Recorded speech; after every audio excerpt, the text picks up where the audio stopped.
चलिए स्वागत है आप सभी का भाई। देखिए अब हम लोग क्या करेंगे, इस बीच में थोड़ा मेरे यहाँ टेक्निकल समस्या भी आ रही है और आपकी परीक्षा भी पास है, तो हम लोग थोड़ा रिकॉर्डेड सेशन करेंगे। ठीक है, हमारा जून का आज करंट अफेयर समाप्त हो जाएगा। कल मैं आपको जुलाई का रिकॉर्ड करके डाल दूंगा। अब आपको रिकॉर्डेड ही मिलेगा जुलाई अगस्त। ठीक है, और हम लोग अपनी जो है लूसेंट की सीरीज़ भी शुरू कर चुके हैं, तो आप लोग प्लीज़ लूसेंट स्टडी सीरीज़ की भी क्लास देखते रहिए।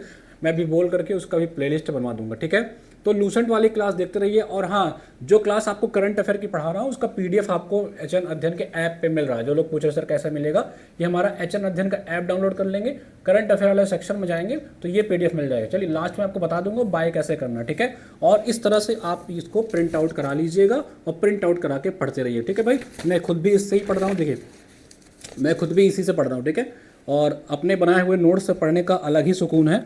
तो एक काम करिए आप लोग, तो इससे आप एक प्रिंट आउट निकाल करके पढ़ते रहिए। ठीक है भाई, चलिए हम लोग अपने जून का आज सेकंड पार्ट करने वाले हैं और हम लोग ने पहला पार्ट एंड कर लिया था और आज हम इसका सेकंड पार्ट जो है वो एंड करने का प्रयास करते हैं भाई।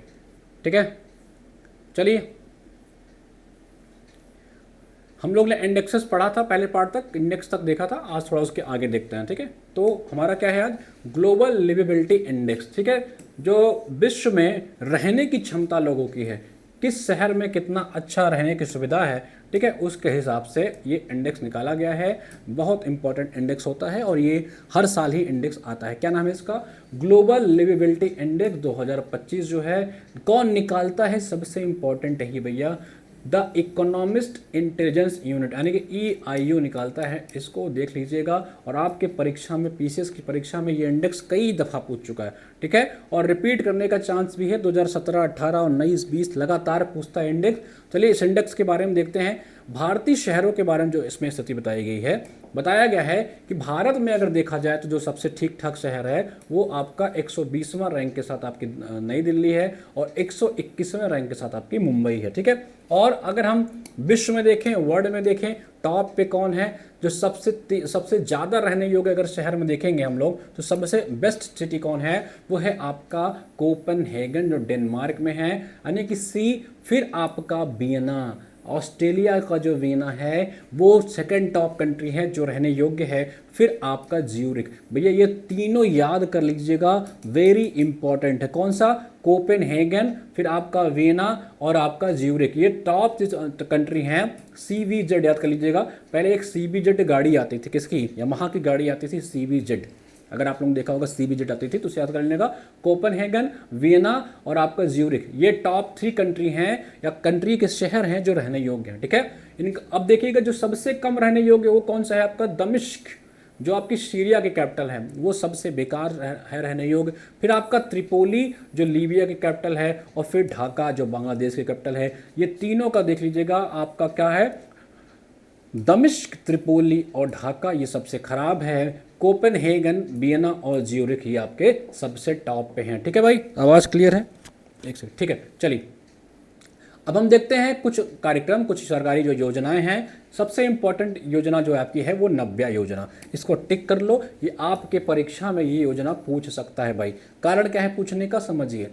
सबसे पहले समझिए ये योजना कब और कहां से लॉन्च की गई है, तो 24 जून को इस योजना की लॉन्चिंग डेट थी। ठीक है, और उत्तर प्रदेश के सोनभद्र जिले से लॉन्च की। कहां से, उत्तर प्रदेश के सोनभद्र से लॉन्च किया गया है मोदी जी द्वारा। ठीक है, इसमें क्या है, जो किशोरियां जो बच्ची हैं उनके कौशल विकास हेतु जो है उनके स्किल पे काम कराया जाएगा। यानी कि जो बच्चियां हैं ताकि वो अपने स्किल पे काम कर सकें, अपने स्किल को इन्हेंस कर सकें, ताकि वो जो है सेल्फ डिपेंडेंट हो सकें, पढ़ाई भी कर सकें और कुछ ना कुछ वो अर्निंग भी कर सकें। ठीक है, 16 से 18 वर्ष की जो लड़कियां हैं उन पर टारगेट किया जाएगा और इसमें जो न्यूनतम योग्यता है वो 10वीं पास होनी चाहिए। ठीक है, अगर आप 10वीं पास हैं तो आप नव्या स्कीम का जो है वो लाभ ले सकते हैं। कहां से उद्घाटन हुआ है, आपका सोनभद्र से हुआ। ठीक है, इसका फुल फॉर्म देखेंगे क्या है, nurturing aspiration through vocational training for young adolescent girl. ठीक है, जो आपकी बच्चियां हैं, जो आपकी लड़कियां हैं, उनके लिए एक वोकेशनल ट्रेनिंग कराई जाएगी ताकि क्या करें, वो नर्चरिंग, उनके अंदर एक स्किल डेवलपमेंट का वो आ सके, ताकि वो डिपेंडेंट ना रहे, किसी पे काम कर सकें, पढ़ाई कर सकें, हर तरीके से कॉम्प्रहेंसिव चेंजेस उनमें आ सके। ठीक है, ये भारत सरकार का जो 2047 का विजन है, जिसके अनुरूप महिला विकास को बढ़ावा देना है, उसके बेसिस पे ये वर्क किया जाता है। ठीक है, जो promoting women development in the line of developed India 2047 का जो विजन है, उसी का एक हिस्सा है नव्या योजना। सोनभद्र से इसकी चालू स्टार्टिंग की गई है। 16 से 18 वर्ष की लड़कियों का टारगेट रखा गया है, 10वीं पास होना चाहिए योग्यता। ठीक है, चलिए अगला हमारा है फास्ट टैग वार्षिक पास योजना। ठीक है, अब आपको फास्ट टैग जो है वो हर साल नहीं बनवाना, हमेशा नहीं देना पड़ेगा।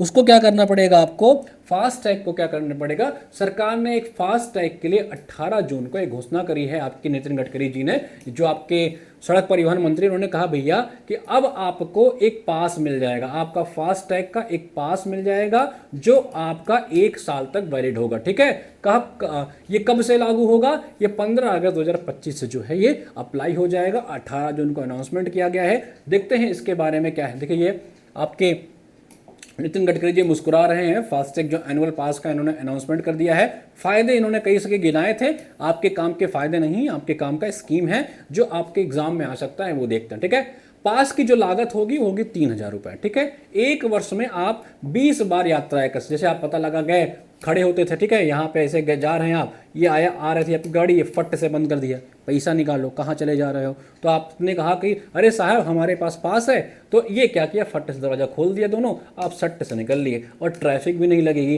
तो आप 200 यात्राएं कर सकते हैं ऐसी। ये 3,000 रुपए का आपको पास लेना पड़ेगा फास्ट ट्रैक का। ठीक है, चलिए, और 1 साल इसकी वैधता होगी। अगला हमारा योजना है कुसुम सी योजना। ठीक है, कुसुम सी योजना जो कर्नाटक के आपके मुख्यमंत्री साहब है सिद्धारमैया जी, वो गौरी बिदनूर करके, उनका गौरी बिदनूर एक गांव है, एक जगह है, वहां से उन्होंने लॉन्च किया है। कौन सी योजना, कुसुम सी योजना। इसमें क्या है, राज्य के जो किसानों हैं उनको दिन के समय 7 घंटे तक सभी गुणवत्तापूर्ण अस्थायी ऊर्जा आपूर्ति दी जाएगी। To provide quality and stable energy supply to farmers in the state for 7 hours. ठीक है, यानी कि दिन भर में आपको 7 घंटा हर तरीके की सुविधा मिलेगी भैया, आपको लाइट मिलेगी, बिजली मिलेगी, पानी का सप्लाई मिलेगा। आपको दबा करके क्या करना है, अच्छे से आप पैदावारी करिए, अच्छे से किसानी करिए। सरकार अपनी तरफ से कुसुम सी योजना के तरह कुसुम सी योजना की ओर से आपको स्कीम देगी कि 7 घंटे तक आपको गुणवत्तापूर्ण, यानी कि क्वालिटेटिव आपको क्या किया जाएगा, क्वालिटीपूर्ण आपको स्टेबल एनर्जी सप्लाई मिलेगी। ऐसा नहीं कि पता लगा आप मशीन चला के आए तो वो लाइटें ड्रिप हो गए, अरे जाओ भाग के जाओ भैया, जैसे होता नहीं गांव में, अरे यार अभी तो हम चला के आए, समर से वो लाइट कट गई, फिर भाग के जाओ, फिर चला के आओ, तो इससे क्या होता है, प्रोडक्टिविटी खराब होती है, लोगों का समय भी जाता है। सरकार ने कहा भैया हम आपको 7 घंटे गुणवत्तापूर्ण, मतलब क्वालिटेटिव के साथ साथ एनर्जी प्रोवाइड करेंगे, लाइट देंगे, सप्लाई देंगे, आप आराम से अपनी खेत की सिंचाई करो। कुसुम योजना आपको पता है, कुसुम योजना क्या थी, कुसुम योजना जो आपके सौर ऊर्जा पे थी, ताकि किसानों के खेतों में सौर ऊर्जा इंस्टॉल किया जा सके और सौर ऊर्जा बेसिस पे वो अपना तैयारी, जो अपनी किसानी है वो कर सकें। ठीक है,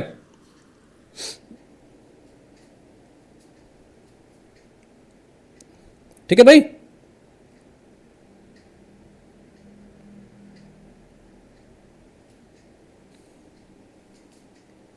चलिए देख सकते हैं ये कुसुम योजना का कंपोनेंट, इसका कुसुम योजना का कंपोनेंट सी है, ये जो हम लोग बात कर रहे हैं इसका नाम है सी, कुसुम सी। ठीक है, ये देख लीजिएगा पूरा का पूरा सोलर इंस्टॉलेशन है यहाँ पे। 7 घंटे देख लीजिएगा, एग्जाम में क्या करेंगे, 7 घंटे की जगह 8 घंटे दे देंगे तो आप हो जाओ। पीएम कुसुम योजना की अगर बात करें तो इसकी शुरुआत जो है वो 19 फरवरी 2019 को हुई थी। किसका नोडल मंत्रालय कौन है, नवीन और नवीकरणीय ऊर्जा मंत्रालय इसका नोडल मंत्रालय है। उद्देश्य क्या है, किसानों को सौर ऊर्जा आधारित सिंचाई विकल्प प्रदान करना। ठीक है, आपका कब हुआ था, 19 फरवरी 2019। ठीक है, यहाँ का 19, यहाँ का 19 डालो, कंफ्यूज मत करना। Nodal ministry of new and renewable energy provide solar energy based irrigation option to farmers. ठीक है भाई, इसको आप लोग देख लेना। ठीक है, चलिए अगला हम लोग देखते, देखिए ये लोग आपस में डिस्कस कर रहे हैं ना, देखिए ये दो किसान खड़े हुए हैं, ये डिस्कस कर रहे हैं, फोटो शूट करा रहे हैं कि अरे यार तुम वो कुसुम योजना का फायदा लिए थे नहीं लिए थे, कहा हाँ साहब कुसुम योजना का फायदा लिए थे, कहे अब उसी का कुसुम सी योजना आ गया है ना, तो उसका भी फायदा ले लो। ये दोनों लोग डिस्कस करेंगे, अब इसका जाकर सरकार से फायदा मांगेंगे भाई। ठीक है, चलिए इस योजना के 3 घटक थे। ठीक है, ए बी सी। ठीक है, पहले में क्या था, 10,000 मेगावाट सौर ऊर्जा उत्पादन का टारगेट था। फिर बी में क्या था, 20 लाख स्टैंड अलोन सौर ऊर्जा चलित पंपों की स्थापना करनी थी। फिर आपका सी जो था उसमें 15 लाख ग्रिड से जुड़े पंपों को सोलर लाइन का योजना था। ठीक है, इतना ज्यादा आपको नहीं डिटेल में जाना है, फिलहाल के लिए सोलर सी कुसुम सी योजना याद रखना कि कहां स्टार्ट हुआ। ठीक है, चलिए अगला है आपका थललिकी वंदनम योजना, ठीक है, इसको थललिकी कर लीजिए, चाहे यहाँ पे इसको थललिकी भी बोलते हैं, ठीक है, दोनों तमिल भाषा में है, ऐसे भी लिख सकते हैं इसको, दोनों ही सही, ठीक है, थललिकी ये भी सही है और जो लिखा हो तो थलालिकी वंदनम योजना, इसको याद रखेंगे अगर एग्जाम में आता है तो क्या है ये, तो आपका थललिकी वंदनम स्कीम देख रहे हैं, तो बच्चे मुस्कुरा रहे हैं, ये देखिए ये आंध्र प्रदेश सरकार की योजना है, ठीक है, वहां के जो मुख्यमंत्री साहब आपके चंद्रबाबू नायडू जी हैं, उन्होंने इस योजना की शुरुआत की। क्या नाम इसका, थलालिकी वंदनम योजना, ठीक है। कक्षा 1 से 12वीं तक जो बच्चे हैं, कक्षा 1 से 12वीं तक आप लोग के लिए स्कीम नहीं है, ठीक है, उनकी जो पढ़ने वाली छात्राएं हैं उनकी माताओं होती मतलब योजना लाई गई है कि उनकी माताओं को, जो कक्षा 1 से 12 तक ये बच्चे हैं ना, ऐसा नहीं सरकारी जो बच्चे हैं ना कक्षा 1 से 12 तक, इनकी माताओं को, पिता को भी नहीं, माताओं को सरकार क्या करेगी, 15,000 रुपये प्रतिवर्ष देगी कि भैया अपने बच्चों को पढ़ाओ लिखाओ, उनको जो आवश्यकता हो, उनको किताब चाहिए, बैग चाहिए, पुस्तक चाहिए, जूता चाहिए, टाई चाहिए, मोजा चाहिए, सब इनको दिलाओ, ठीक है। लेकिन हम बच्चों को सीधा पैसा नहीं देंगे, पता लगा बच्चे किताब की जगह iPhone 16 खरीद के चले आ रहे हैं EMI पे, सरकार हमको दे भी करेगी, पापा को दे दिए, पता लगा भैया पापा दिन रात बीड़ी सिगरेट और दारू फूंक रहे हैं, उसमें ही उड़ा दिए बच्चे का पैसा, तो सरकार ने दिमाग लगाया भैया कि माता जो होती हैं वो बच्चों के प्रति ज़्यादा रिस्पॉन्सिबल होती हैं, तो उन्हीं को प्रतिवर्ष 15,000 रुपये दिया जाएगा। तो याद रखना, थललिकी योजना या थाललिकी योजना, जो भी कहना सो कर लो, एग्जाम में आएगा समझ जाना, कहाँ का है, आपका आंध्र प्रदेश सरकार की योजना है, कक्षा 1 से 12वीं तक के छात्रों का ये जो है पढ़ाई के लिए सपोर्ट किया कर रहा है, ठीक है। अगला है आपका राजीव गांधी वन संवर्धनम योजना, ठीक है, हमेशा कहा हूं कि राजीव गांधी, इंदिरा गांधी का नाम आए तो गेस कर लिया करो कि भैया की क्या कहते हैं कि ये जो योजनाएं हैं, ये जो राजीव गांधी, मतलब ये योजना ऐसे ही राज्यों में लागू होंगी जहां पे कांग्रेस की सरकार होगी, ठीक है। तो भैया 2-4 राज्य ही बचे हैं जहां कांग्रेस के हैं, तो गेस कर लिया करो एग्जाम में कहां पे है।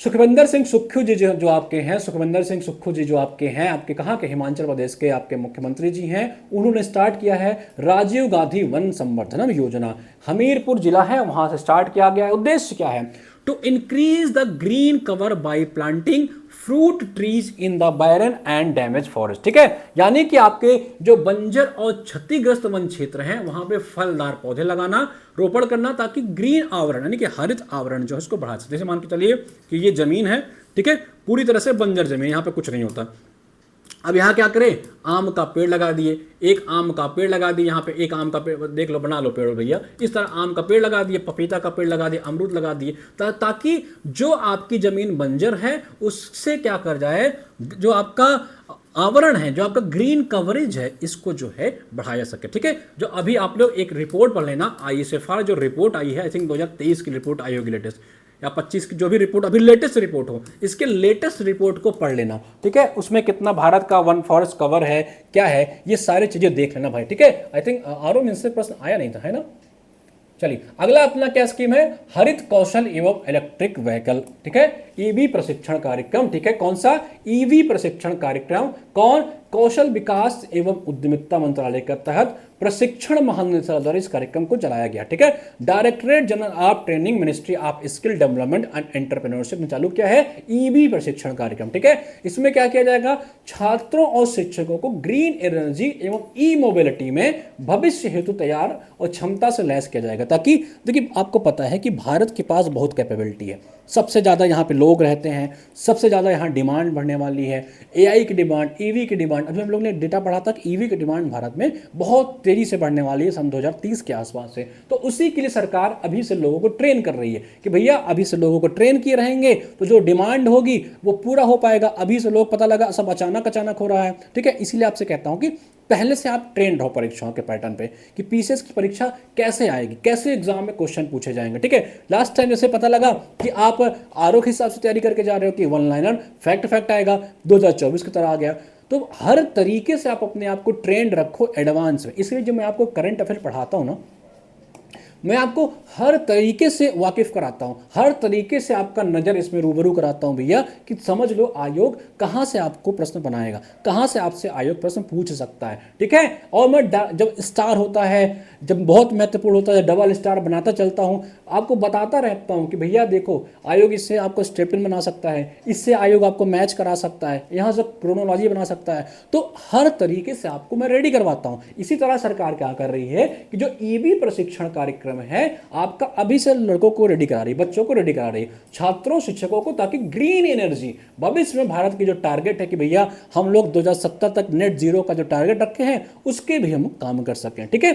चलिए अगला अपना क्या है, अगला है अपना जय हिंद योजना, ठीक है, जय हिंद योजना, ठीक है भाई। देखिए ये आपका जय हिंद योजना है, ये कहाँ की योजना है इसके बारे में हम लोग समझेंगे। सबसे पहले समझिए कि डीयू की योजना है, यानी कि दिल्ली विश्वविद्यालय जो दिल्ली यूनिवर्सिटी आपकी है उसकी योजना है। इसका फुल फॉर्म क्या है, जनजाति emergency holistic intervention for noble development, ठीक है। मतलब जो आपके जनजाति, आगे पढ़ते हैं इसके बारे में, ठीक है। अभी आपको आगे मैं एक्सप्लेन करता हूँ कि योजना एक्चुअल में है क्या। देखिए उद्देश्य क्या है इसका, कक्षा 9वीं से 12वीं तक की जो जनजाति छात्र हैं उनको उच्च शिक्षा, मतलब जैसे मान के चलिए कि आपके जो ट्राइबल्स हैं, ठीक है, जो ट्राइब्स हैं, आपके जो शेड्यूल ट्राइब्स हैं, उनको क्या करेगा, उनके घर घर आपके स्टूडेंट जाएंगे, उनको क्या करेंगे, जो 9वीं से 12वीं तक विद्यार्थी पढ़ रहे हैं उनको कैसे हायर एजुकेशन में लाया जाए। हायर एजुकेशन में आने का रास्ता आपको पता है कि अब क्या करता है आयोग, एक एग्जाम कंडक्ट कराता है जिसे कहते हैं सीयूटी, ठीक है।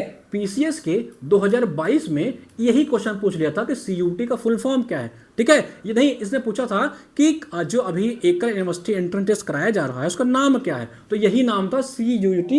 ये पीसीएस 2022 में पूछ चुका है, ठीक है। तो यही लोग क्या कर रहे हैं कि शिक्षा विशेषता इसकी तैयारी कराएंगे ताकि बच्चे सीयूटी का एग्जाम दें, क्वालिफाई कर सकें और डीयू वगैरह में या डीयू जैसे जो हायर एजुकेशन का संस्थान है उसमें एडमिशन ले सके। तो अगर एग्जाम में आता है जय हिंद योजना किसी संबंधित है भैया तो याद रखना, नहीं तो पता लगा मारपीट से संबंधित समझ लिए कि कुछ आर्मी की योजना होगा वो लगा के चले जाए, ठीक है। चलिए कुछ डेटा देखते हैं, जो कुछ डेटा आए हैं उसमें बताया गया है कि भारत की कुल स्थापित जो बिजली क्षमता है जून 2025 तक कितना है, 47.6 गीगा 476 गीगावाट है, ठीक है। कितनी है भैया, 476 गीगावाट है भारत की कैपेबिलिटी, ठीक है। इसको याद रखेंगे। ये कब का डेटा है, आपकी जून 2025 का, ठीक है। और उसमें अगर हम देखें नॉन फॉसिल्स में देखेंगे, गैर जीवाश्मी में देखेंगे तो 235.7 गीगावाट है। इसको देख लेना, कभी कभी एग्जाम में पूछ लेता है मैच वैच कराने के लिए, ठीक है। सोलर एनर्जी वाला जरूर याद रखना, इसकी जो कैपेबिलिटी है वो 110.9 गीगावाट है। परसेंटेज में पूछे तो 47.6 है, याद रखना। अगर मैच कराता है या पूछता है कौन सबसे ज्यादा कौन सबसे कम है तो तब भी टिक कर लेना। विंड का देखोगे तो विंड ये परसेंटेज वाला देखे रहना, तो जो सौर ऊर्जा है वो 47% के आसपास है। विंड का देखोगे तो लगभग 22% के आसपास है, ठीक है। अगला क्या है, अगला आपका क्या है, अगला आपका है हाइड्रो। हाइड्रो कितना है भैया, लगभग 20% के आसपास। बायो एनर्जी देखोगे तो 4.92 के आसपास। स्मॉल हाइड्रो देखोगे तो 2.17। और ये जरूर देख लेना, ये आपकी परीक्षा में पूछा भी गया है। न्यूक्लियर एनर्जी जो है भारत की 3.73 की कैपेसिटी रख रहा है परसेंटेज के हिसाब से, ठीक है भाई। इसको देख लेना एक बार वीडियो को आगे पीछे करके, क्योंकि एक बार पूछ चुका है और चांस है कि ये एक बार आपसे फिर पूछ ले, ठीक है, क्योंकि लेटेस्ट डेटा आया हुआ है। और अन्य देखते हैं जो कि हम लगातार पढ़ते आ रहे हैं। भारत अक्षय ऊर्जा स्थापित क्षमता विश्व में चौथा स्थान, ठीक है।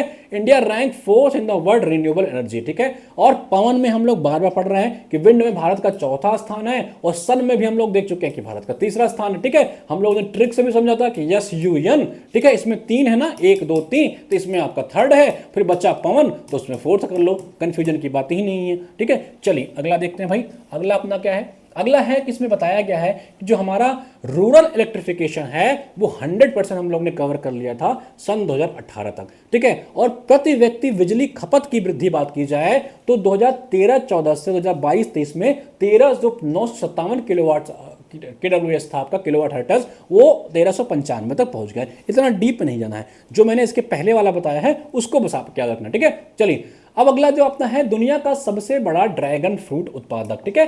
जो आपका ड्रैगन फ्रूट आप लोगों ने खाया है, आई थिंक इसका नाम जो अभी आपके रूपाणी साहब थे जिनका विमान हादसे में देहांत, तो उन्होंने इसका नाम कमलम रखा था, ठीक है, उसका नाम रखा था कमलम, आई थिंक इसी का नाम था, ठीक है, एक बार आप लोग देख लेना। तो ड्रैगन फ्रूट के बारे में अभी एक डेटा आया है कि दुनिया का सबसे बड़ा ड्रैगन फ्रूट जो उत्पादक जो निर्यातक है वो समझिए कौन है, वियतनाम है, ठीक है। मैंने बताया था कौन सा एक गाना सुना था ना कि कल मिले ई हम का भूल गए आज रे वियतनाम रे, ठीक है, इसको याद रखना।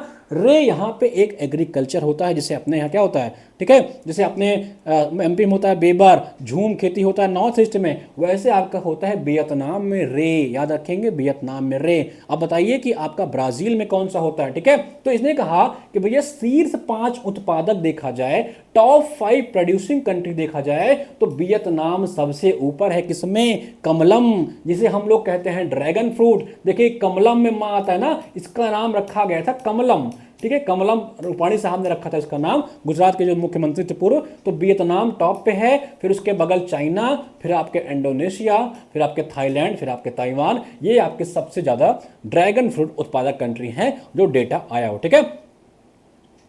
देखिए जो ड्रैगन फ्रूट है ये आपका कहां से बिलोंग करता है, ये आपका ट्रॉपिकल फ्रूट है, ठीक है, कैक्टस फैमिली से आता है। इसका जो है उपनाम जो निक नेम से मून फ्लावर भी कहते हैं, यानी कि चंद्रमा का फूल, मून फ्लावर है ये, ठीक है, ड्रैगन फ्रूट, ठीक है। चलिए अगला अपना जो रिपोर्ट है वो है state of the population 2025 the real fertility crisis report, ठीक है। कौन सा रिपोर्ट है आपका, state of the world population 2025 the real fertility report, ठीक है। ये आपका रिपोर्ट देख लीजिए, ये फर्टिलिटी दिखाएगा भैया। बताया गया है कि सर्वाधिक जनसंख्या वाला देश भारत है, ठीक है। भारत ने चीन को भी गच्चा दे दिया इस मामले में, फर्टिलिटी के मामले में भैया भारत ने चीन को भी गच्चा दे दिया है,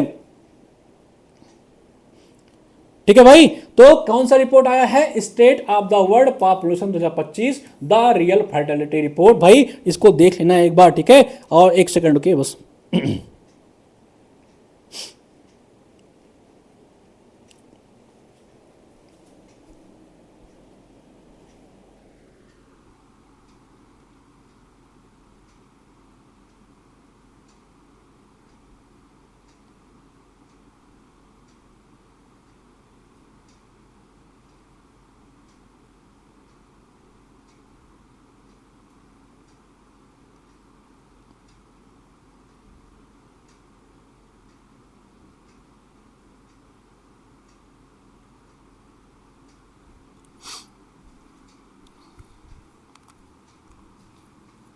ठीक है भाई, चलिए आगे देखते हैं। आगे चलिए इस रिपोर्ट में कुछ डेटा दिए गए हैं, उनके डेटा को हम लोग देख लेते हैं। कह रहा कि जनसंख्या का अगर पॉपुलेशन साइज देखी जाए तो जो एस्टिमेशन है कि एस्टिमेशन भारत की जो अनुमानित जनसंख्या है 146.39 करोड़ है, यानी कि लगभग अगर आप मोटा मोटा माने कि भारत की जनसंख्या जो है 147 करोड़ के आसपास पहुंच चुकी है, ठीक है। मोदी जी क्या कहते हैं, 125 करोड़, 125 करोड़। अब मोदी जी को भैया जाके बता देना, अगर मोदी जी 125 करोड़ नहीं 150 करोड़ बोलिए, 150 करोड़ बोलिए, लगभग 147 करोड़ के आसपास भारत की जनसंख्या पहुंच चुकी है। और लगभग 142, मैं इसको यूनिट में बना ले रहा हूं, ठीक है। और जो चीन है उसकी जनसंख्या लगभग 142, 5 करोड़ से ज्यादा जो है लोग अपने चीन से भी ज्यादा अपने यहां हो गए भैया, ठीक है, समझ लीजिएगा। यानी कि अब जो जनगणना आएगी भारत की उसमें लगभग भारत की जो जनसंख्या होगी भैया 145 करोड़ के आसपास होगी। तो याद रखना हम जो हमारी जनसंख्या है लगभग 146.39, ठीक है, यह मोटा मोटा 147 करोड़ है, और जो चीन का है वो 142 करोड़, ठीक है। अगर भविष्य की जनसंख्या की बात करें तो ये कह रहा है कि 2060 के दशक तक, 2060 के दशक भारत की जो जनसंख्या है 170 करोड़ पहुंच जाएगी, ठीक है भैया। 2000 जब, ठीक है, कब तक, 2060 तक भारत की जनसंख्या जो है वो 170 करोड़ हो जाएगी, 1.7 बिलियन पहुंच जाएगी। कब तक, ये याद रखना, 2060 तक। यहां 60 से एक ज्यादा 10 ज्यादा कर लेना, 70, ठीक है। यहां एग्जाम में आया तो 2060, 2070, 2080 आए तो याद करना 2060 तक हम लोग कितना हो जाएंगे, 170 हो जाएंगे भाई, ठीक है। चलिए अगले क्या देते हैं डेटा, अगर टोटल फर्टिलिटी देखें तो वो जो है 1.9, जो प्रतिस्थापन जो पॉइंट है उससे कम है, ठीक है, which is less than the replace. देखिए माना जाता है कि अगर 2.1 फर्टिलिटी रेट है तो जो जनसंख्या वृद्धि है मतलब वो धीरे धीरे कम हो रही है। तो अभी की जो रेट है वो थोड़ा है कम, लेकिन पॉपुलेशन तो बढ़ा ही बढ़ा है, जो डेटा आया है। अगर सबसे हाई फर्टिलिटी स्टेट देखेंगे तो बिहार है, दबा के फर्टिलिटी है लोगों में 3.0, यानी उसके बाद अगर देखें उच्च टीएफआर वाले स्टेट, ठीक है, high state with TFR rate, तो आपका है भैया बिहार, फिर आपका मेघालय और फिर आपका यूपी। यूपी का कितना भैया फर्टिलिटी रेट 2.7। इसको देख लेना, आपके एग्जाम में कई दफा पूछा है, 2018, 2022, 2000 ऐसे कई बार पूछा है कि टीएफआर रेट उत्तर प्रदेश का क्या है। आई थिंक 24 में भी पूछा हुआ है, 23 में पूछा हुआ है, एक बार देख लेना, ठीक है। जीवन प्रत्याशा क्या है, लोग कितना जिएंगे, तो मेल की देखें तो 71 है और फीमेल की देखें तो 74 है। देख लेना भैया, महिलाएं आपसे 3 वर्ष से ज्यादा जिंदा रह रही, ठीक है। डेमोग्राफिक डिविडेंड अगर देखें, जनसंख्या लाभांश देखें, तो भारत का 68% जनसंख्या कामकाजी आयु वर्ग है, और कामकाजी आयु वर्ग कितना होता है 15 से 64 वर्ग के बीच में, ये इन्होंने माना है, ठीक है। कितना माना है 15 से 64 वर्ग, जो इस डेटा में है। वैसे भारत सरकार जो है वो आपका 59 साल तक ही केवल मानती है। भारत सरकार कितना मानती है भैया 59 साल तक, तो ये भी आपके परीक्षा में आया हुआ है। 64 की जगह भारत सरकार 59 ही मानती है, 60 में रिटायर कर देती है। ये आपके पीसीएस के 2019 में यही पूछ रखा, ठीक है। अब एज स्ट्रक्चर पे इन्होंने क्या कहा है कि 0 से 14 वर्ष की आयु को अगर बच्चों को देखें तो लगभग 24% है, 10 से 24 वर्ष के देखें तो लगभग 26%, ठीक है। चलिए अगला हमारा क्या रिपोर्ट है, अगला है भैया सोना कितना सोना है, सोने जैसा तेरा मन, ठीक है। तो सोने ने सबके मन को हर लिया भैया, और सोना जो है दूसरी सबसे बड़ी आरक्षित संपत्ति बड़ी बन गई है, ठीक है। विश्व की डॉलर के बाद सोना जो है सबसे बड़ी दूसरी संपत्ति बन गई है। जो रिजर्व संपत्ति होते हैं, रिजर्व एसेट्स होते हैं, उसमें सोने की वैल्यू सेकंड पे है। पहले पे कौन है डॉलर, दूसरे पे कौन है गोल्ड, तीसरे पे कौन है आपका यूरो, ठीक है। तो याद रखेंगे टॉप 3 अगर एसेट पूछेगा विश्व में कौन है, तो पहले पे कौन है आपका वही आपका डोनाल्ड जी, फिर आपके गोल्ड जी, फिर आपके यूरो जी, भैया याद रखेंगे टॉप 3 एसेट्स में सोना सेकंड पे भैया। चलिए वैश्विक आरक्षित संपत्ति क्या होती है समझिए, वो विदेशी मुद्रा भंडार जिन्हें विभिन्न देशों के केंद्रीय बैंक अंतरराष्ट्रीय लेन देन, मुद्रा स्थिरता व आर्थिक संकट से सुरक्षा हेतु रखते हैं, ठीक है। मान लीजिए कि भारत में कोई समस्या आ गई, अब भारत की जो वैल्यूएशन होगी वो ये नहीं होगी कि आपके पास 500 रुपए है या आपके पास 1000 रुपए है, जो हमारी कीमत लगाई जाएगी, जो हमसे जब आईएमएफ ने भारत के साथ वो किया था, जो भारत की बात चली थी, भारत की बहुत तगड़ी मंदी आई थी 1991 में, तो जो भारत का वेटेज है, आपकी जो कैपेबिलिटी है, वो जो लगाई जाएगी वो आपके पास कितना गोल्ड रिजर्व है उससे लगाई जाती है, ठीक है, या आपके पास कितना डॉलर है उससे ही आपकी वैल्यू होता है। जैसे आपके गांव में आपकी वैल्यू कैसे तय होती है कि भैया आप कितना पैसा कमा के रखे हो, आपके पास कैसी सरकारी नौकरी है, या आप प्राइवेट में कर रहे हो, प्राइवेट में अगर 1 लाख पा रहे हो और सरकारी नौकरी में आप 20,000 रुपए पा रहे हो तो आपकी वैल्यू ज्यादा है, ठीक है। इसी तरह अगर आपके पास पैसा ही पैसा है लेकिन आपके पास गोल्ड है तो आपकी जो गोल्ड होगी उसकी वैल्यू ज्यादा है, ठीक है। तो आपके पास जो कैश है ना, कैश वो मान लो प्राइवेट नौकरी है, लेकिन आपके पास जो गोल्ड है वो सरकारी नौकरी है। इस बेसिस पे अनुमान लगाया जाता है, इसी बेसिस पे जो वर्ल्ड बैंक या जो एक देश दूसरे देश से जो आपका ट्रेड होता है उसी बेसिस पे किया जाता है। तो उसमें जो देखा गया तो सबसे ज्यादा वैल्यूएशन किसका आया, डॉलर का आया, फिर आपके गोल्ड का आया और फिर आपका जो है यूरो का आया। याद रखेंगे इसको, ठीक है। चलिए अब देखिए वैश्विक जो ग्लोबल रिजर्व एसेट्स हैं उसमें कौन कौन टॉप पे हैं। सबसे पहले देखेंगे 2024 में अगर इनकी हिस्सेदारी देखेंगे एसेट्स में, तो जो आपका गोल्ड है लगभग 46.5% इसका वैल्यूएशन आता है, इसका हिस्सेदारी है। फिर आपकी जो आपका डॉलर है 46.5 है। देन आपका जो गोल्ड है वो आपका 19% है। फिर यूरो की बात करोगे तो 16% के आसपास है। फिर अदर करेंसियां देखोगे तो 18 के आसपास है, ठीक है। इसको देख लीजिएगा, ठीक है। चलिए आगे देखते हैं हम लोग डिजिटल भुगतान पुरस्कार 2025। ये आपकी देखिए ताई जी खड़ी हुई हैं, इन्होंने एक निकाला है, congratulation India post payment bank की तरफ से, ठीक है। देख लीजिएगा आप लोग क्या है डिजिटल भुगतान प्रणाली, ठीक है भाई।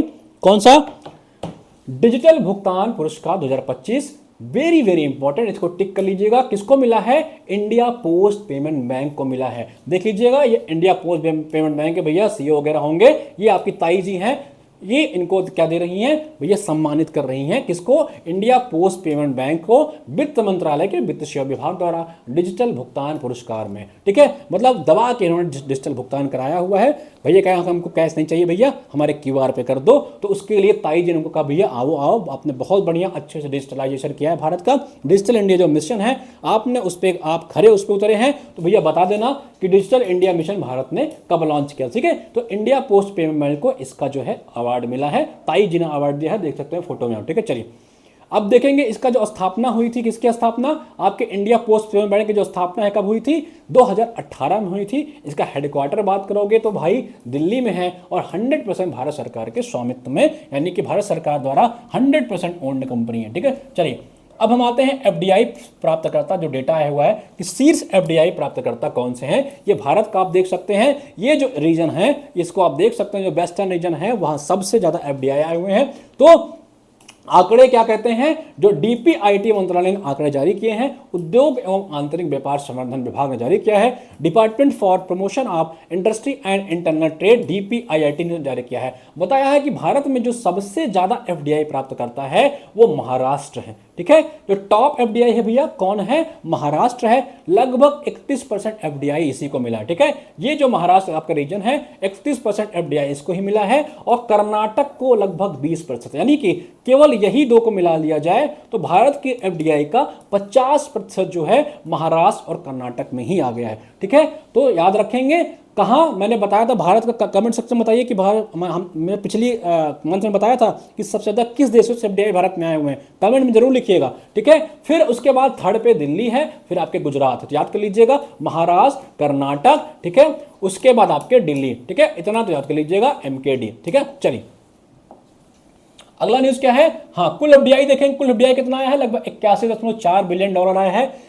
शीर्ष अगर देखेंगे किस सेक्टर में सबसे ज्यादा आया है, तो सबसे ज्यादा आपका सेवा सेक्टर, यानी कि सबसे ज्यादा आपका सर्विस सेक्टर में आया हुआ है, फिर आपके कंप्यूटर क्षेत्र में आया हुआ है। ठीक है, इसको देख लेना, पीसीएस में आरओ या पीसीएस में पूछ लेता है। ठीक है, सबसे ज्यादा एफडीआई आपका सर्विस सेक्टर में आया है, फिर आपके कंप्यूटर या हार्डवेयर ट्रेडिंग में आया है। ठीक है, और कुल कितना आया है? 81.4 बिलियन डॉलर। ठीक है भाई, चलिए और एफडीआई के प्रमुख देश कौन से हैं? सबसे ज्यादा आपका कहां से आया है पैसा?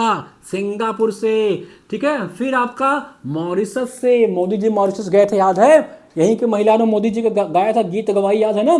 ठीक है, फिर आपके अमेरिका, यानी कि ट्रंप साहब के कंट्री से आया हुआ। आजकल ट्रंप साहब गुस्सा हैं, तो हो सकता है जब अगली रिपोर्ट आए तो ये कम हो जाए। ठीक है, चलिए अगला है आयुष निवेश सारथी पोर्टल। कौन लॉन्च किया है? आयुष निवेश सारथी पोर्टल। ठीक है, ये कौन लॉन्च किया है? भारत सरकार ने लॉन्च किया है आयुष निवेश सारथी पोर्टल। भाई कौन सा पोर्टल अपना है? आयुष निवेश सारथी पोर्टल। ठीक है, आज हम लोग जून का करंट अफेयर जो है खत्म कर देंगे और इस पे इसको आप प्रीमियम पे लगवा देंगे, तो आप लोग आराम से इसको देखिएगा।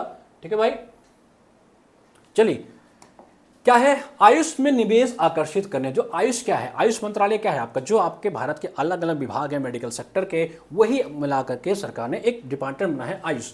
आयुष मंत्रालय द्वारा इन्वेस्ट इंडिया की साझेदारी से इसको बनाया गया है। आयुष क्षेत्र में क्या क्या आता है? आयुर्वेद, योग, प्राकृतिक चिकित्सा, यूनानी, सिद्ध और होम्योपैथी। इसने निकाला है आयुष निवेश सारथी पोर्टल भैया, कि अगर आपको भारत की आयुर्वेदिक सिस्टम को बढ़ाना है, योगा सिस्टम में ग्रोथ करना है, नेचुरोपैथी में ग्रोथ करना है, यूनानी में करना है, सिद्धा में करना है और होम्योपैथी में अगर आपको ग्रो करना है, भारत को चाहते हैं कि भारत के इस क्षेत्र में आपके आगे बढ़े, तो आइए आप हमारे यहाँ इन्वेस्ट करिए। इसके लिए सरकार ने, भारत सरकार ने क्या निकाला है? आयुष निवेश सारथी पोर्टल। ये याद रखना, सारथी पोर्टल। ठीक है, आयुष मंत्रालय द्वारा जारी किया गया है। और बताइए कि होम्योपैथिक डॉक्टरों को किस राज्य सरकार ने जो आपका है एलोपैथी दवा लिखने का परमिशन दिया है? कमेंट सेक्शन में बताइएगा। मैंने आपको जनवरी या फरवरी करंट अफेयर में पढ़ाया था। ठीक है, चलिए राफेल फाइटर जेट भारत में फ्यूल जेल। ठीक है, अब भारत क्या करेगा? जो आपका राइफल है इसमें जो फ्यूल भरा जाएगा, जो फ्यूल जेल आपका होगा, फ्यूज जो आपका जेल होगा भारत इसके लिए खुद ही इसका निर्माण करेगा। ठीक है, राइफल के लिए।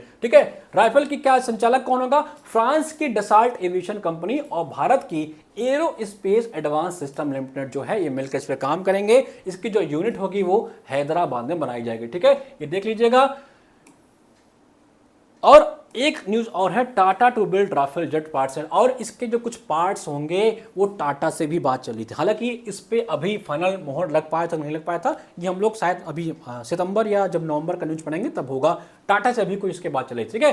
तो आपका क्या होगा, फ्यूल, आपका फ्यूज जो लेज होगा फॉर राफेल फ्लाइट के जेट के लिए, इसके लिए आपका क्या करेगा, या हैदराबाद तेलंगाना में इसकी एक निर्माण यूनिट बनाई जाएगी भाई, ठीक है। इतना बस देख लीजिए कहां बन रहा है, हैदराबाद के तेलंगाना में राफेल फाइटर जेट भारत में फ्यूजलेज, ठीक है। चलिए फ्यूजलेज क्या है, ये फ्यूजलेज होता है क्या, इसको समझिए, ठीक है। This is the main structure of the aircraft also known in the main body. जैसे मान के चलो कि ये पूरा का पूरा आपका एयरक्राफ्ट है, ठीक है, मान के चलता है आपका ये पूरा का पूरा एयरक्राफ्ट है, ठीक है, ये पूरा का पूरा आपका एयरक्राफ्ट है, ठीक है। तो अब क्या करेंगे, ये जो मेन स्ट्रक्चर होता है इसका, किसी एयरक्राफ्ट का जो मेन स्ट्रक्चर होता है इसे बोलते हैं क्या, फ्यूजलेज, ठीक है, फ्यूजलेज बोलते हैं, ठीक है। ये आपका बर्नौली थ्योरम अगर आप लोग पढ़ोगे या साइंस पढ़ोगे तो उस बेसिस पे काम करता है। तो यही का जो हिस्सा है, यही जो पार्ट है, इसी हिस्से को टाटा मोटर के साथ बात चल रही है कि इस पे काम किया जाएगा और हैदराबाद तेलंगाना में इसकी मैन्युफैक्चरिंग की जाएगी, ठीक है। चलिए 2026 तक भारत में 1 मिलियन एआई पेशरों की आवश्यकता होगी, ठीक है। भारत में 1 मिलियन यानी कि 10 लाख एआई पेशरों की, एक्सपर्ट्स की जरूरत होगी। कब तक, India need 1 million professional by 2026 data आया है। ये रिपोर्ट किसका, कौन सी थी, भारत की एआई क्रांति विकसित भारत हो, एक रोड मैप आया था, नासकॉम ने इस रिपोर्ट को जारी किया था और कहा था कि भैया 2026 तक भारत में 1 मिलियन एआई प्रोफेशनल की जरूरत होगी। तो याद रखेंगे अगर एग्जाम में आता है कि भारत में नासकॉम के अकॉर्डिंग किस वर्ष तक लगभग 1 मिलियन एआई प्रोफेशनल की जरूरत होगी, तो याद रखेंगे 2026 में, ठीक है भाई। चलिए इतना पढ़ लिया हम लोगों ने।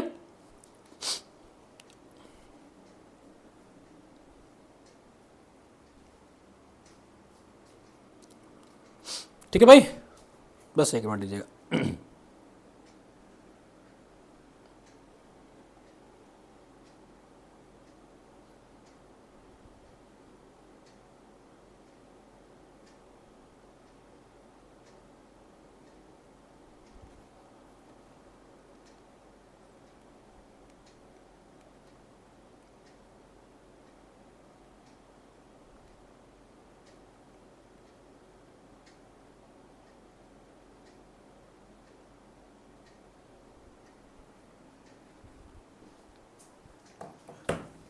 चलिए भाई आगे देखते हैं हम लोग, ठीक है, आगे देखते हैं।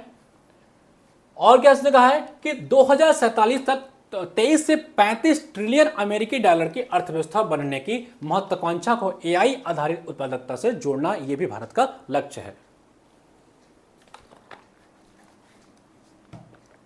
ठीक है भाई। चलिए अब आते हैं अपने मोस्ट इंपोर्टेंट सेगमेंट्स पे, जो आपके हैं चर्चित लोग, जो चर्चित व्यक्ति चर्चा में आए हैं उनके बारे में हम लोग डिस्कस करने वाले हैं। सबसे पहले कौन है भैया, सबसे पहले हैं आपके महेंद्र सिंह धोनी साहब, ठीक है।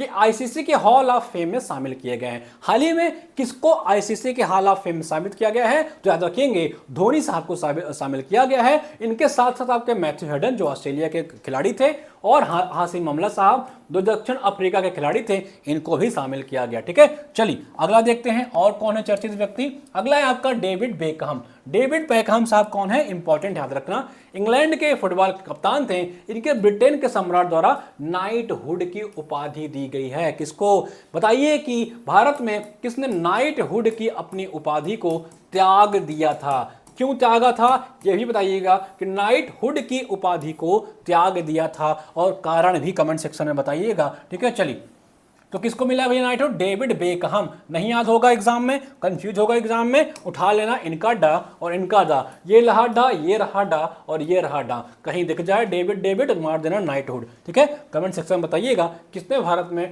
नाइटहुड की उपाधि को त्याग दिया, ठीक है। चलिए ओपल सुचाता जी हाल ही में चर्चा में आई हैं, क्यों आई हैं समझिए। 72वीं जो आपके मिस वर्ल्ड 2025 हुआ है, ये एक मिस थाईलैंड जो थी, ये ओपल सुचाता जो है ये मिस वर्ल्ड बन गई है। 72वीं मिस वर्ल्ड में इनको मिस वर्ल्ड मतलब घोषित किया गया है। ये पहली थाईलैंड की महिला भी बनी है जो इस अवार्ड को जीती हैं। नाम है इनका ओपल सुचाता, या कहीं कहीं इनको सुचात्रा भी लिखते हैं, ठीक है, सुचात्रा भी या सुचित्रा भी लिखते हैं, ठीक है, देख लेना।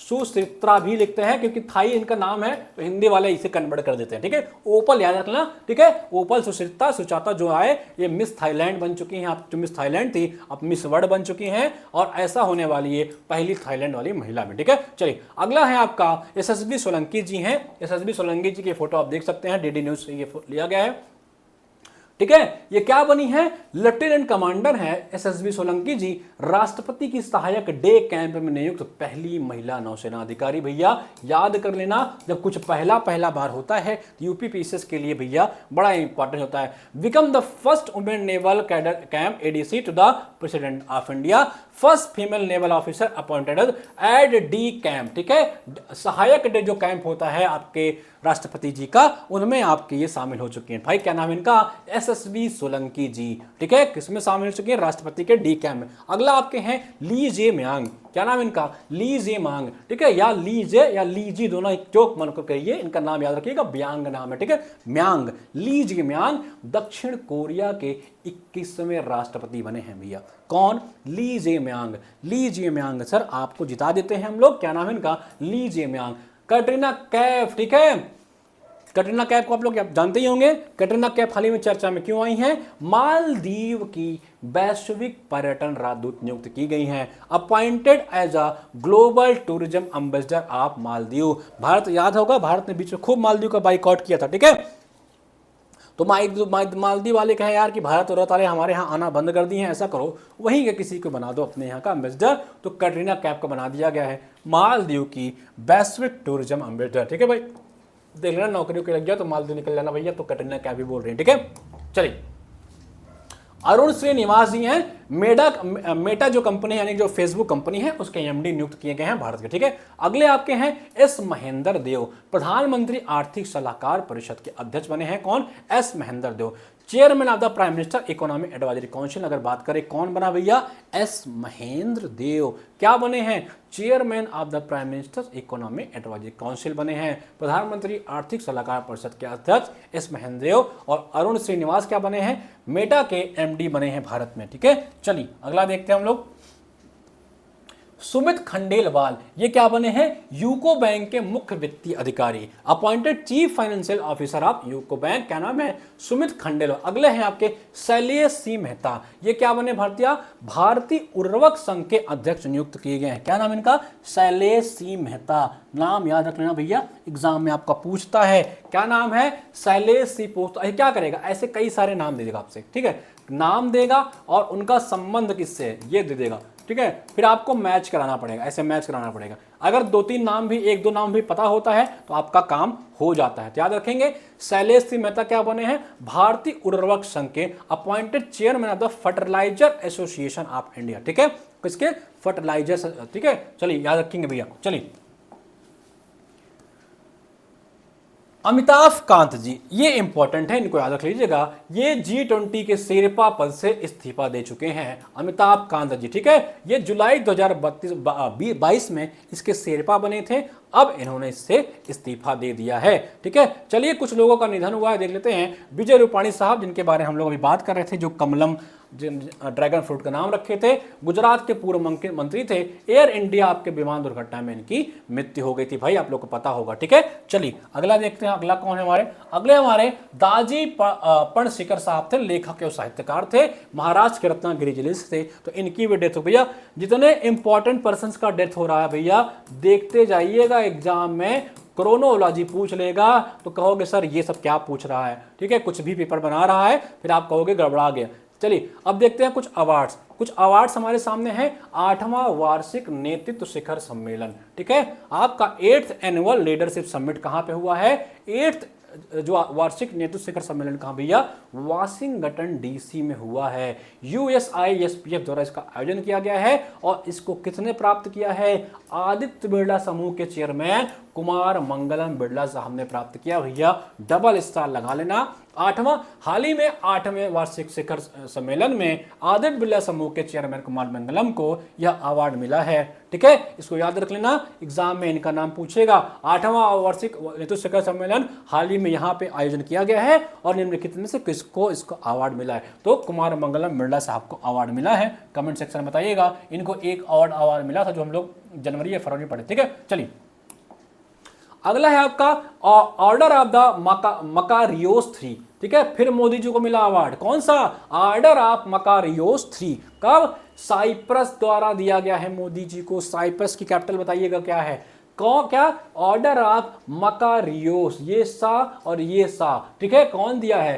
प्रधानमंत्री मोदी को साइप्रस के राष्ट्रपति जी ने दिया है, मोदी जी को दिया है भैया। याद रखेंगे क्या अवार्ड का क्या नाम है? Order of Makarios. ठीक है, चलिए राष्ट्रीय ई गवर्नेंस पुरस्कार 2025। ठीक है, कौन सा पुरस्कार? राष्ट्रीय ई गवर्नेंस पुरस्कार 2025। ठीक है, national award for e governance जो आपका है 2025, सभी इसकी एक नई श्रेणी बनाई गई है जो ग्राम पंचायतों को समर्पित है। कौन सी? एक नई कैटेगरी बनाई है ताकि जो भारत के ग्राम पंचायत हैं उनको भी अवार्ड दिया जा सके। ठीक है, इस अवार्ड की जो सेरेमनी है कहां पे हेल्ड करी गई? विशाखापत्तनम में, आंध्र प्रदेश के विशाखापत्तनम में इसकी सेरेमनी हेल्ड करी गई। कौन सी? राष्ट्रीय ई गवर्नेंस पुरस्कार 2025। ठीक है भाई, चलिए आगे देखते हैं हम लोग।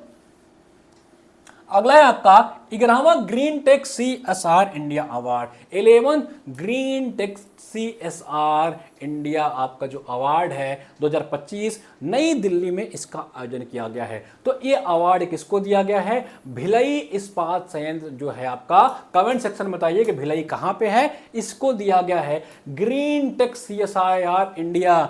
ठीक है, जो आपका रिस्पॉन्सिबिलिटी इंडेक्स होता है उसमें भिलाई को दिया गया भैया, इसने ग्रीनरी में बहुत अच्छे से काम किया है।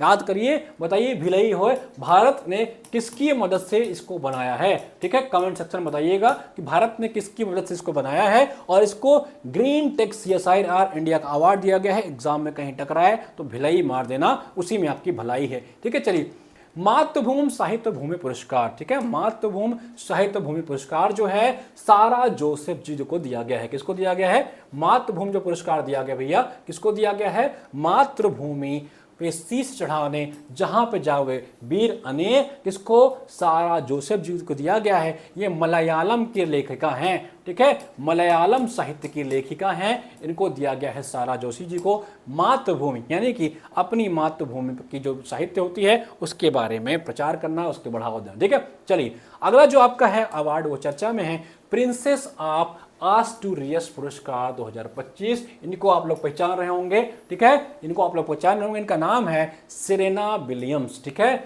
एक बहुत बड़ी खिलाड़ी रही है टेनिस की। क्या नाम है? प्रिंसेस ऑफ आस्टूरियस पुरस्कार 2025। ठीक है, ये 23 ग्रैंड स्लैम सहित कुल 73 खिताब जीत चुकी हैं, रिकॉर्ड बनाई हैं। अब तो ये बिजनेस वुमेन भी हो गई हैं। ठीक है, अब ये बिजनेस वगैरह भी करती हैं। ठीक है, अभी इन्होंने शायद छोड़ दिया, क्रिकेट नहीं खेलती होती हैं। 23 ग्रैंड स्लैम का रिकॉर्ड रहा है, 73 खिताब जीती हैं। प्रिंसेस ऑफ आस्टोरियस पुरस्कार से इनको सम्मानित किया गया है। याद रखेंगे, सेरेना विलियम्स टेनिस खिलाड़ी। ठीक है, अंतरराष्ट्रीय आपदा रोधी अवसंरचना सम्मेलन, international conference on disaster resilient infrastructure 2025। ठीक है, कहां पे इसका आयोजन हुआ है?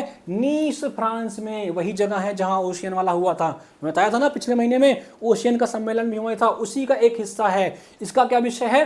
Shaping resilient vision for coastal area, यानी कि तटीय क्षेत्र एक सुविधा बढ़िया, अच्छा लिख दो, सुहृद भविष्य को आकार देना। Shaping resilient vision for coastal area. ठीक है, तटीय क्षेत्र हुए एक सुदृढ़, ठीक है, सुदृढ़ भविष्य को आकार देना। इसको याद रखना भैया। क्या नाम है? अंतरराष्ट्रीय आपदा रोधी अवसंरचना सम्मेलन, नीस जापान में हुआ है। जगह का नाम याद रखना। ठीक है, चलिए अगला है आपका वैश्विक शिखर सम्मेलन। ठीक है, कौन सा शिखर सम्मेलन? वैश्विक शिखर सम्मेलन। आई थिंक ये योगा का शिखर सम्मेलन था, एक मिनट मुझे देख लीजिएगा। ठीक है, वैश्विक शिखर सम्मेलन, इसका नाम है योग कनेक्ट। क्या नाम है इसका? वैश्विक शिखर सम्मेलन योग कनेक्ट। ठीक है, वैश्विक शिखर सम्मेलन योग कनेक्ट, इसका क्या नाम है? ये वैश्विक शिखर सम्मेलन कहां? ग्लोबल समिट योग कनेक्ट इसका नाम है भैया। ठीक है, योग कनेक्ट योग कनेक्ट नाम है। कहाँ पे? नई दिल्ली में इसका आयोजन हुआ है, विज्ञान भवन में। इसका मुख्य विषय क्या था, थीम क्या थी? Yoga for one earth, yoga for health, yoga for one earth और योगा वन, ठीक है, एक पृथ्वी एक स्वस्थ है तो योगा, ठीक है, याद रखेंगे। वैश्विक शिखर सम्मेलन योगा कनेक्ट ये आपके दिल्ली में आयोजित हुआ है, ठीक है। चलिए अगला देखते हैं, कुछ सैन्य अभ्यास हैं उसको देख लेते हैं हम लोग, ठीक है। चलिए ऑपरेशन जो है spider web, operation spider web देख सकते हैं आप लोग। यूक्रेन द्वारा रूस में हवाई अड्डों पर हमला किया गया, ठीक है। यूक्रेन द्वारा जो है वो रूस में हमला किया गया, यूक्रेन ने रूस पे हमला किया है, उसका क्या नाम है? Operation spider web. याद कर लीजिएगा भैया, क्या नाम है आपका? ऑपरेशन स्पाइडर वेब, ठीक है भाई।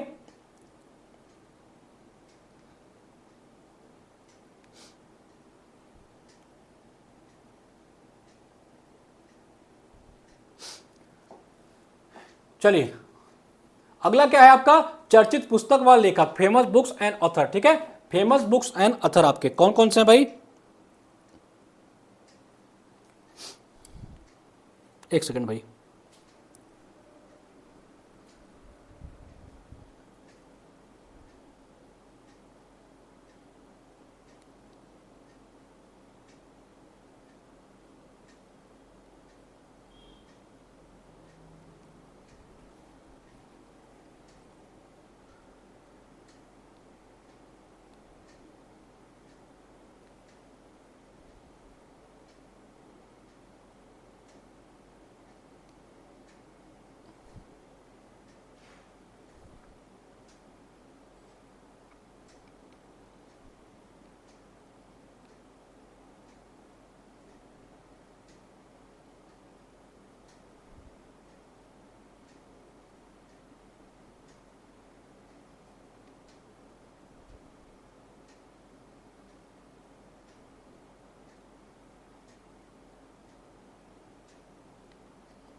ठीक है भाई, चलिए कुछ बुक्स हैं और उनके आंसर देख लेते हैं हम लोग।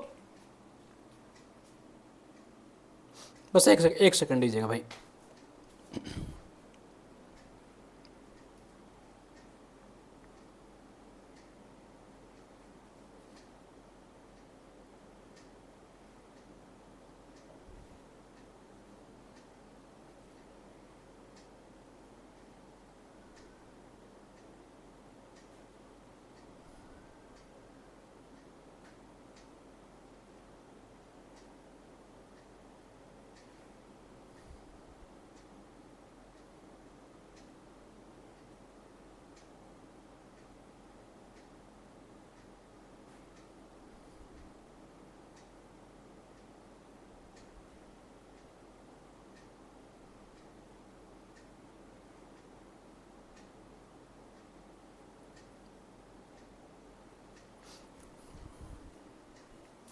ठीक है भाई, चलिए कुछ पुस्तक है उनसे संबंधित नाम देखते हैं। पहला क्या है? The common sense diet. क्या है? The common sense diet.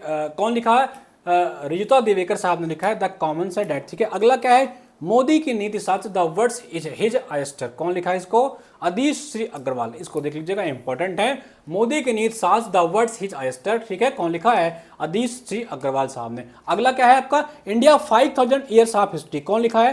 Professor आर्ट्रेट टुस्के साहब ने लिखा है इंडिया 5000 ईयर ऑफ हिस्ट्री, ठीक। अगला क्या है? The women who ran AIIMS, the memoirs of a medical pioneer. कौन लिखा है? डॉक्टर स्नेह भार्गव साहब ने लिखा, ठीक है। क्या नाम है? The women who ran AIIMS, the memory of medical Pioneer, ठीक है। अगला क्या है? अगला देखते हैं हम लोग, बिंग्स टू आवर होम्स, ठीक है। बिंग्स टू आवर होम्स राष्ट्रपति द्रौपदी मुर्मू के भाषणों पर आधारित है, ठीक है। राष्ट्रपति भवन द्वारा इसको संकलित किया गया भाई। चलिए अगला देखते हैं। अगला कुछ इंपॉर्टेंट डेट्स है उसको देखते हैं, ठीक है।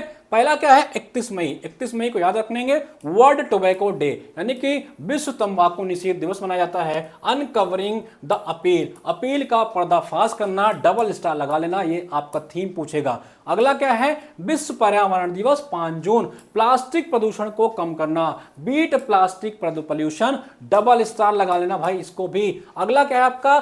7 जून, विश्व खाद्य सुरक्षा दिवस, वर्ल्ड फूड सेफ्टी डे। क्या है? Food safety science in action. ये भी याद रखना, जितना यहां बताया जा रहा है इस महीने के सारे डेट्स इंपॉर्टेंट है भाई, ठीक है। फिर अगला क्या है, 8 जून महासागर दिवस, ठीक है।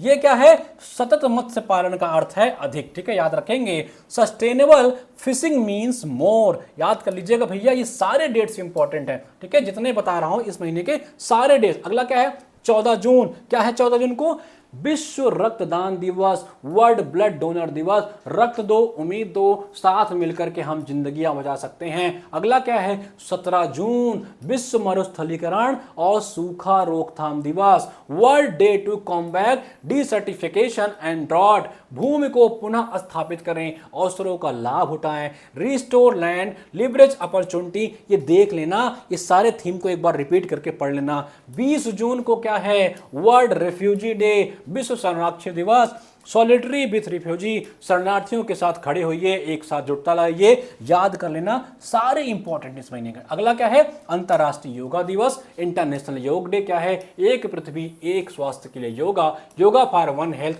One earth and one health, ठीक है, इसको याद कर लीजिएगा भाई। चलिए 23 जून को क्या है, अंतरराष्ट्रीय ओलंपिक दिवस, लेट्स मूव, क्या है इसका, लेट्स मूव। 29 जून को क्या है, राष्ट्रीय सांख्यिकी दिवस, किसके लिए, यूजिंग डेटा फॉर, बताइए किसके उपलक्ष्य में मनाया जाता है, किसके नाम पे ये मनाया जाता है, ठीक है, क्या है, निर्णय लेने के लिए डेटा का प्रयोग, using data for decision making, यानी कोई अगर आपको डिसीजन लेना है तो आप डेटा का यूज करो, डेटा का एनालाइज करो, तब उस पर बात करो भाई, ठीक है। चलिए अब आते हैं कुछ स्पोर्ट्स के इवेंट पे। पहला आपका है आईपीएल, कौन सा आईपीएल, 18वां आईपीएल 2025। कब हुआ है इसका आयोजन, 22 मार्च से 3 जून के बीच में हुआ है। कौन विजेता रहा है इसका, जीता कौन है भैया, रॉयल चैलेंजर बेंगलोर जो है ये पंजाब किंग्स को हरा करके जीता है। कौन, आरसीबी, रिकॉर्ड बना दिया है सारी बेचारी, पिछले 18 साल से जुटी हुई थी, देख लो। इससे आपको कुछ सीखना चाहिए, किससे, आरसीबी से आप लोग को कुछ सीखना चाहिए भैया। पिछले कई वर्षों से ये लोग लगे हुए थे, ठीक है, पिछले कई वर्षों से लगे हुए थे भाई, अब जा करके ये बेचारे इतने सालों से विजयी पाए। बस एक मिनट दीजिएगा भाई।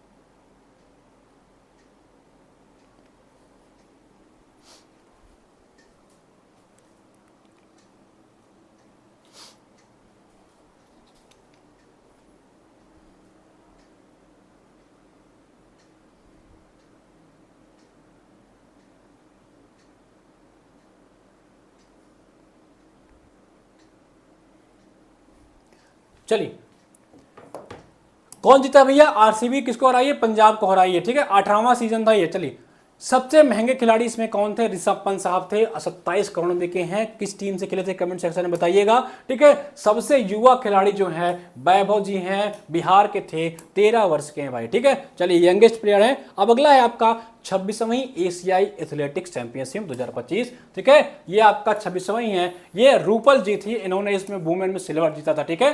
इसका नाम याद कर लीजिएगा, जो 26 इसमें रूपल जी को एक अवार्ड मिला था आपका, क्या, सिल्वर, ठीक है। 26वीं एशियाई एथलेटिक्स चैंपियनशिप 2025 कहां पे, गुमी में हुआ है, दक्षिण कोरिया के। भारत कुल 24 पदक के साथ द्वितीय स्थान पे रहा है। पहले पे कौन रहा है आपका, पहले पे आपका रहा है एथलेटिक्स में चाइना। हुआ कहां है, साउथ कोरिया के गुमी में हुआ है, भारत को दूसरा स्थान मिला है। फिर आपका जापान में, ठीक है। चलिए अगला हम लोग देखते हैं। अगला क्या है, ताइवान एथलेटिक्स ओपन चैंपियनशिप 2025 कहां पे हुआ है, ताइपे में हुआ है, ताइवान में। भारत इसमें प्रथम है। अगर भारत प्रथम है भैया तो डबल स्टार लगा लेना, ठीक है। 16 पदक के साथ भारत प्रथम पे रहा है। फिर आपका कौन रहा है, ऑस्ट्रेलिया सेकंड पे रहा है 12 पदक के साथ, और तीसरा पे देखोगे तो आपका जापान रहा, ठीक है भाई। इसको रिपीट करके एक बार देख लोगे तो याद हो जाएगा, कोई रॉकेट साइंस या कोई गणित नहीं इसमें, ठीक है। चलिए अगला क्या है आपका, आईएसएसएफ जो आपका विश्व कप हुआ जूनियर 2025 कहां पे हुआ है, म्यूनिख जर्मनी में। याद करिए म्यूनिख, ठीक है। जर्मनी में हुआ है। इसमें का आईएसएफ विश्व कप जूनियर 2025 कहां पे हुआ है, इतना याद रखेंगे, म्यूनिख जर्मनी में। ठीक है, भारत इसमें कुल 4 पदक जीता है और 4 के साथ तीसरा स्थान पर रहा है। ठीक है, पहले पे आपका चीन, फिर दूसरे पे आपका नॉर्वे, फिर आपका भारत रहा है। कौन सा, म्यूनिख में जो आपका आयोजन हुआ है। ठीक है, चलिए अगला देखते हैं हम लोग, French open. This is a very important, इसको डबल स्टार लगा लेना भैया, ये आपके एग्जाम में आने जा रहा है। ठीक है, ये आपके एग्जाम में आने जा रहा है। French Open match on May 28 को हुआ था, ये पेरिस फ्रांस में हुआ था, याद कर लीजिएगा, पेरिस फ्रांस में हुआ था। आइए देखते हैं इसमें कौन कौन विजेता रहा है। ठीक है, चलिए तो अगर देखेंगे पुरुषों में देखेंगे तो आपके कार्लोस अल्कराज साहब जो हैं, जो स्पेन के निवासी हैं, देश देख लेना, कंट्री कहां के हैं, आजकल यही पूछता है। कार्लोस साहब जो है, कार्लोस स्पेन के निवासी हैं भाई।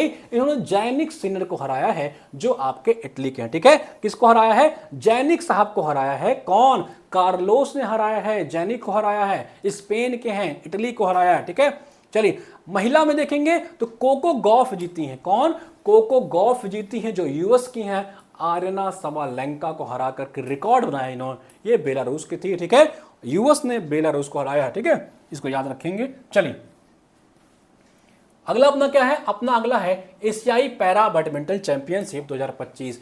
17 से 22 जून 2025 को आपके थाईलैंड में हुआ है एशियाई पैरा बैडमिंटन। ठीक है, भारत 27 पदक जीता है, जिसमें 4 स्वर्ण, 10 रजत और 13 कांस्य रहे हैं। ठीक है, यानी कि 27 मेडल में 4 गोल्ड रहे हैं। ये आपके लिए इंपॉर्टेंट है। कौन सा, एशियाई पैरा बैडमिंटन कहां पे हुआ है, थाईलैंड में। ठीक है, अगला अपना है तीरंदाजी एशिया कप। ठीक है, जो आपका तीरंदाजी है कहां पे हुआ है, इसका 2 फेज हुआ है। दूसरा चरण जो है सिंगापुर में हुआ है 15 से 20 जून को। ठीक है भाई, आइए देखते हैं इसमें क्या क्या डेटा है। ठीक है, भारत का प्रदर्शन देखेंगे तो 9 पदक के साथ 2 स्वर्ण इसने जीता है और शीर्ष स्थान हासिल किया है। इसलिए अगर शीर्ष है तो डबल स्टार लगा लेना। जो आप लोग कहते हो ना कि सर हमको स्पोर्ट्स वाला इवेंट जो है याद नहीं होता, तो जिसमें मैंने कहा भारत टॉप पे रहे वो कम से कम याद रहो। ठीक है, व्यक्तिगत स्वर्ण पदक विजेता देखेंगे तो तुषार दलाल साहब ने एक व्यक्तिगत स्वर्ण अपने लिए जीता है। ठीक है, महिला श्रेणी में अगर देखेंगे तो तेजल साल्वे जी ने एक पदक जीता है। ठीक है, और सेकंड पोजीशन किसकी रही है, इंडोनेशिया की। तृतीय पोजीशन किसकी रही है, आपकी कजाकिस्तान की भाई। ठीक है, चलिए अगला आपका क्या है, अंडर 23 सीनियर एशियान कुश्ती चैंपियनशिप 2025 कहां पे हुआ है, वियतनाम में, वहीं जहां रे आपकी एग्रीकल्चर होती है। भारत का प्रदर्शन जो पुरुष फ्री स्टाइल कुश्ती है भारत में इसने अच्छा प्रदर्शन किया है और कुल इसने 7 पदक जीते हैं भाई। ठीक है, चलिए आगे देखते हैं, आगे अपना क्या है, महिला फ्री स्टाइल कुश्ती में अगर देखोगे तो भारत के कुल 10 पदक रहे हैं। ठीक है, इस तरह से आपका भैया जो जून का करंट है हम लोगों ने समाप्त कर लिया। अब मैं आपको जुलाई और अगस्त का भी अगर पॉसिबल होगा दे दूंगा और इसको आप पढ़ते रहिएगा, रिकॉर्डेड फॉर्म में ही मिलेगा। जुलाई और अगस्त का भी आपको रिकॉर्डेड ही मिलेगा ताकि हम जल्दी जल्दी कवर कर लें। रिकॉर्डेड में क्या होता है, चीजें ज्यादा जल्दी प्रोडक्टिव निकलती। ठीक है, और रिकॉर्डेड में हम लोग जल्दी से कवर कर लेते हैं, इसको आप लोग देख लीजिएगा। और भैया जनवरी से मई करंट अफेयर रट लीजिएगा। कहां से, जनवरी से लेकर के मई तक का करंट अफेयर आपको पेपर में ज्यादा देखने को मिल सकता है, जो मेरा सेक्शन काम कर रहा है। बाकी फिर जून, जुलाई और अगस्त। ठीक है, एग्जामिनर ये या तो इस 3 महीने के ऊपर पगलाएगा या तो जनवरी से मई के ऊपर पगलाएगा। ठीक है, लेकिन ज्यादा जो मुझे लग रहा है 70 प्रश्न आपको यहां से मिलेंगे। तो जून का मैंने आपको करा दिया है, जनवरी से जून, और बहुत अच्छे तरीके से कराया भाइयों, बहुत अच्छे तरीके से कराया है, कुछ भी नहीं छोड़ा है। जाकर के चैनल पे प्लेलिस्ट है, प्लेलिस्ट से सारे लोग देख डालिएगा कि वीडियो, और ऐप से जाकर के आपको पीडीएफ बाय करना है। कैसे, समझिए, ऐप से आपको पीडीएफ कैसे लेना है, एचएन अध्ययन के ऐप को डाउनलोड कर लीजिए। 5 महीने का पीडीएफ अपलोड हो गया है, और अगर उसमें कुछ करेक्शन होता है, मान लीजिए मैंने क्लास में कुछ पढ़ा दिया और गलती से मैं कहीं गलत बोल दिया या कहीं टाइपिंग मिस्टेक है, तो जब मैं आपको ये पीडीएफ देता हूं ना, इसलिए आपको पीडीएफ 1 या 2 दिन बाद मिलती है, ताकि कोई समस्या है तो मैं इसमें देख लूँ भाई। इकलौता काम कर रहा हूँ भाई, अपने पास कोई टीम नहीं है, सिर्फ एक टाइपिस्ट है जो मेरे लिए काम करता है, वो भी अपना एक स्टूडेंट ही है। ठीक है, तो ये मैं करता हूं अकेले, इसलिए थोड़ा आप लोग को समय लगता है, प्लीज इसको ध्यान दीजिएगा। और जैसा मैंने प्रॉमिस किया था 6-7 महीने करंट अफेयर आपको करा दूंगा, मैंने करा भी दिया है, और थोड़ा सा और रह गया है, उसको भी करा देंगे। आपको क्या करना है, पीडीएफ के लिए जून वाले सेक्शन में जाएंगे, व्यू डिटेल पे इसके जाइएगा, आपको क्या यहां सारा डिटेल पढ़ लीजिएगा क्या लिखा हुआ है, इसके बाय नाउ पे क्लिक कर लीजिएगा। ठीक है, डेमो देख लीजिएगा, इसको स्किप मार दीजिएगा, स्किप मारने के बाद 50% पे क्लिक कर देंगे तो 99 में आपको आपके पेपर तक का 6-7 महीने का पीडीएफ मिल जाएगा। ठीक है, अब डेमो पे जाइए, डेमो वीडियो है, इसमें वीडियो तो नहीं है, इसमें आपको पीडीएफ मिलेगा, इस पे क्लिक कर लीजिएगा जनवरी वाले पे। ठीक है, ये जनवरी वाला आपको इसे हिंदी में भी है, इंग्लिश में भी है। देखिए मेहनत लगती है दोस्तों।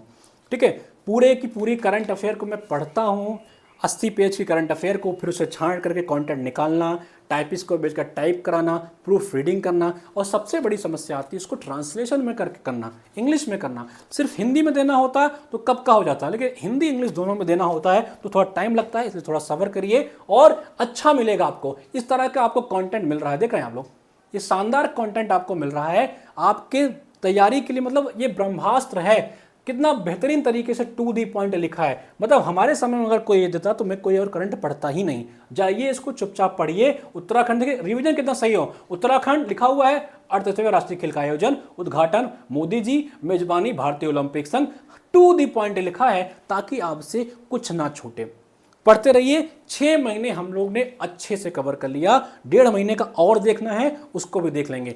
जय हिंद, पढ़ते रहिए, नमस्कार।